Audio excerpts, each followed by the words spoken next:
প্রিয় মুক্তিকামী ছাত্র জনতা, আমরা দেখতে পাচ্ছি যে আমাদের এই অভ্যুত্থান এবং বিপ্লবের পরেই দেশে অরাজকতা নাশকতা করছে ফ্যাসিস্ট এবং তাদের দোসররা। আমরা দেখতে পাচ্ছি যে বিভিন্ন জায়গায় এখন গোলাগুলি চলছে, মন্দিরে হামলা হচ্ছে এবং নাশকতা ও লুটপাট করছে। আমরা মনে করি আমাদের যে ছাত্র নাগরিকদের অভ্যুত্থান তাকে নস্যাৎ করার জন্যই পরিকল্পিতভাবে এই ধরনের ঘটনা ঘটানো হচ্ছে। আমরা মুক্তিকামী ছাত্র জনতাকে সজাগ এবং সতর্ক থাকতে আহ্বান জানাচ্ছি এবং আমাদের যে অন্তর্বর্তীকালীন সরকার, আমরা সেই সরকারের যে প্রস্তাবনা 24 ঘন্টার সময় নিয়েছিলাম জরুরি পরিস্থিতি মোতাবেক, আমরা এখনই তার একটি রূপরেখা ঘোষণা করছি।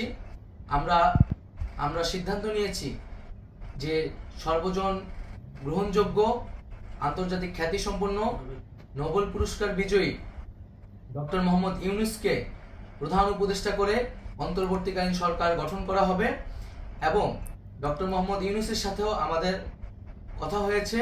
তিনি ছাত্র জনতার আহ্বানে বাংলাদেশকে রক্ষা করতে এই গুরু দায়িত্ব নিতে সম্মত হয়েছে।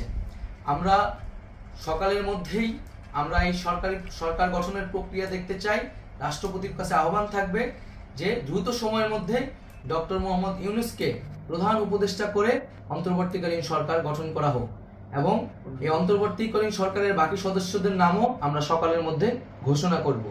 প্রিয় বন্ধুগণ, দেশে যে অরাজকতা চলছে, মানুষের জীবনে নিরাপত্তাহীনতা চলছে, সেজন্য আমরা রাষ্ট্রপতির কাছে আহ্বান জানাচ্ছি দেশে আইন শৃঙ্খলা পরিবেশ ফিরিয়ে আনার জন্য দ্রুত সময়ের মধ্যে কার্যকর ব্যবস্থা নিতে হবে এবং আইন শৃঙ্খলা বাহিনীকে সহযোগিতা করার জন্য মুক্তিকামী ছাত্র জনতাও রাজপথে থাকবে এবং অন্তর্বর্তীকালীন সরকার গঠন না হওয়া পর্যন্ত মুক্তিকামী ছাত্র জনতাকে রাজপথে থেকে তাদের যে অভ্যুত্থান সেই অভ্যুত্থানকে রক্ষা করতে হবে।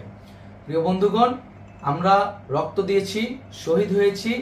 আমাদের যেই প্রতিশ্রুতি একটি নতুন বাংলাদেশ গঠন করার জন্য, সেটিকে আমাদের অবশ্যই বাস্তবায়ন করতে হবে এবং অবশ্যই ছাত্র জনতার প্রস্তাবিত সরকার বাদে কোনো ধরনের সরকার কিন্তু মেনে নেওয়া হবে না।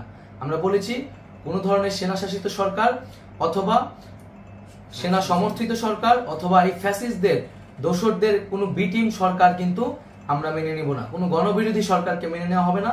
ছাত্র জনতার অভ্যুত্থানকারী যে প্রস্তাবিত সরকার, অন্তর্বর্তীকালীন সরকার, যেটা আমরা সিদ্ধান্ত উপনীত হয়েছি ডক্টর মোহাম্মদ ইউনূসকে প্রধান উপদেষ্টা করে এই সরকার গঠন করা হবে, সেই সরকারকেই বাস্তবায়ন করতে হবে অবিলম্বে।